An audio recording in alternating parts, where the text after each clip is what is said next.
Job, chapitre 30. Et maintenant, je suis la risée de plus jeunes que moi, de ceux dont je dédaignais de mettre leur père parmi les chiens de mon troupeau. Mais à quoi me servirait la force de leurs mains? Ils sont incapables d'atteindre la vieillesse. Desséchés par la misère et la faim, ils fuient dans les lieux arides, depuis longtemps abandonnés et déserts. Ils arrachent près des arbrisseaux les herbes sauvages, et ils n'ont pour pain que la racine des genêts. On les chasse du milieu des hommes, on crie après eux comme après des voleurs. Ils habitent dans d'affreuses vallées, dans les cavernes de la terre et dans les rochers. Ils hurlent parmi les buissons, ils se rassemblent sous des ronces. Être vils et méprisés, on les repousse du pays. Et maintenant, je suis l'objet de leurs chansons, je suis en butte à leurs propos.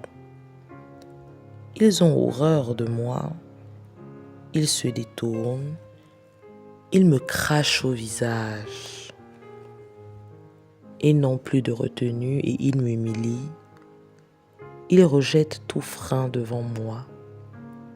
Ces misérables se lèvent à ma droite et me poussent les pieds. Ils se fraient contre moi des sentiers pour ma ruine. Ils détruisent mon propre sentier et travaillent à ma perte. Eux à qui personne ne viendrait en aide, ils arrivent comme par une large brèche et se précipitent sous les craquements. Les terreurs m'assiègent, ma gloire est emportée par le vent, mon bonheur a passé comme un nuage. Et maintenant, mon âme s'épanche en mon sein, les jours de la souffrance m'ont saisi.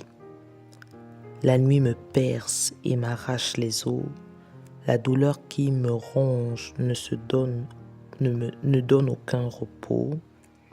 Par la violence du mal, mon vêtement perd sa forme, il se colle à mon corps comme ma tunique.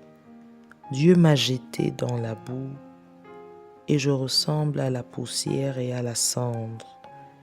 Je crie vers toi, et tu ne me réponds pas.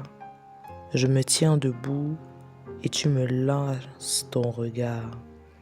Tu deviens cruel contre moi, tu me combats avec la force de ta main. Tu me soulèves, tu me fais voler au-dessus du vent, et tu m'anéantis au bruit de la tempête.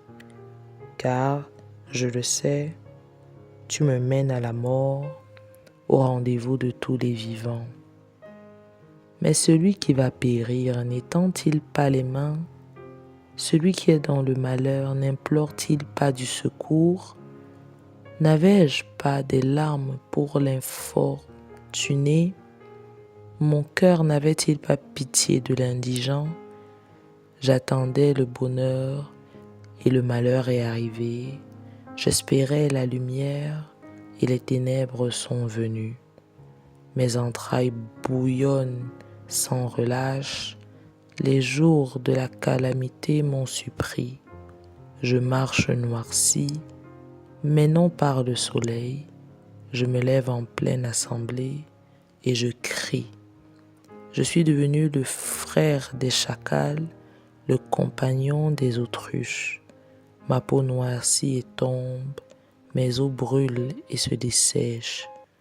Ma harpe n'est plus qu'un instrument de deuil et mon chalumeau ne peut rendre que des sons plaintifs.